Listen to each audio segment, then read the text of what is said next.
ये आश्विनी मास के कृष्ण पक्ष में पड़ने वाली एकादशी का नाम क्या है?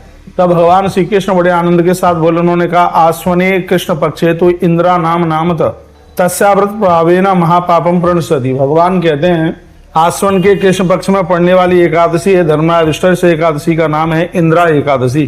तस्याव्रत प्रभावेन, इस व्रत के प्रभाव से महापापों का भी नाश हो जाता है।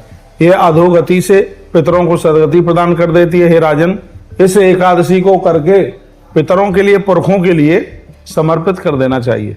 तो अब यह एकादशी पड़ कब रही है, ये मैं आप सभी भक्तों को ये बताना चाहूंगा, क्योंकि लोग कंफ्यूज हो रहे हैं।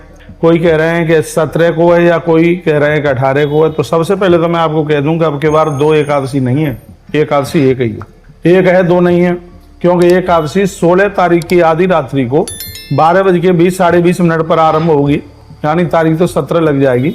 लेकिन ये एकादशी 17 ही तारीख की रात्रि को लगभग 11:15 बजे ये पूरी हो जाएगी। 11:40 पर लगभग 11:15 बजे तक पूरी हो जाएगी। इसलिए 18 तारीख का तो कोई मतलब ही नहीं उठता, एक ही एकादशी है।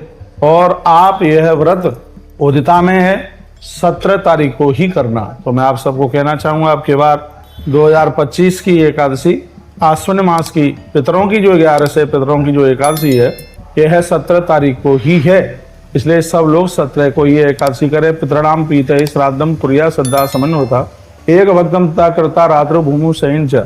इस रात्रि को जमीन में सोएं। एकादशी का व्रत करने वाले लोग, भले ही आपके घर में कोई तिथि नहीं पड़ती है तो भी एक ब्राह्मण को बुला करके और उसको भोजन कराइए, उसको जमाइए। पितरों की एकादशी के दिन अन्न जमाने के लिए ऐसे ब्राह्मण को बुलाइए जो एकादशी का व्रत नहीं करता है। और जो एकादशी का व्रत करते हैं उनको तो आपको फलाहार ही कराना पड़ेगा, उन्हें फलाहार कराइए।